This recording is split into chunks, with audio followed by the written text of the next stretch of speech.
Hello guys, in this video I'm going to show you how to set the latitude or longitude unit on the ShipXplorer application. But first of all, I just want to mention, please don't forget to subscribe to our channel, because at 100,000 subscribers we are going to show you our YouTube revenue statistics and growth strategy, how to make money online. So let's jump into it.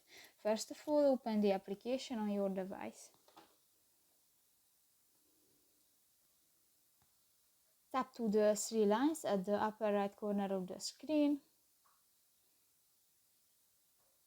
and go to the settings button.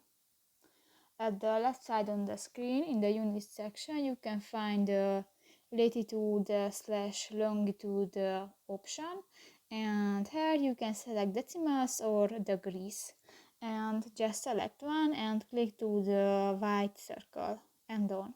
So that's pretty much it for this video, guys. See you in the next one. Bye bye.